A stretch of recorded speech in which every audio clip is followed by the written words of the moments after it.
আজ 14ই ডিসেম্বর শহীদ বুদ্ধিজীবী দিবস।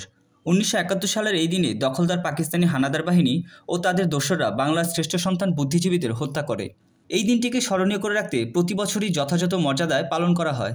তারই ধারাবাহিকতায় ময়মনসিংহের ভালুকায় উপজেলা প্রশাসন ও মুক্তিযোদ্ধা কমান্ডো স্থানীয় স্মৃতিসৌধে সর্বস্তরের মানুষের অংশগ্রহণে জাতির শ্রেষ্ঠ সন্তানদের প্রতি শ্রদ্ধা নিবেদন করেন। এই সময় উপজেলা নির্বাহী কর্মকর্তা আলী নূর খান, সহকারী কমিশনার ফারহান লাবিব জিসান, উপজেলা বিএনপি যুগ্ম আহ্বায়ক মুজিবুর রহমান মজু, বীর মুক্তিযোদ্ধা, প্রশাসনিক কর্মকর্তা, আইন শৃঙ্খলা বাহিনীর সদস্যসহ সামাজিক সাংস্কৃতিক সংগঠনের নেতৃবৃন্দ উপস্থিত ছিলেন।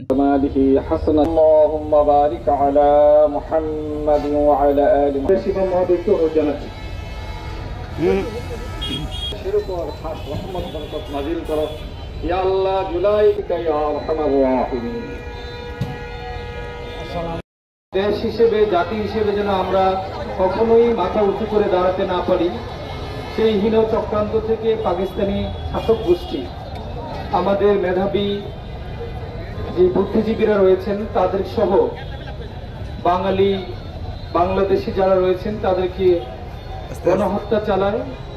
সেই গণহত্যা দিবসকে স্মরণ করে আজকের এই বুদ্ধিজীবী দিবস। আমরা এই দিবসে পরম শ্রদ্ধায় স্মরণ করছি যাদেরকে এই দিনে পাকিস্তানি বাহিনী হত্যা করেছে, যেসব বুদ্ধিজীবী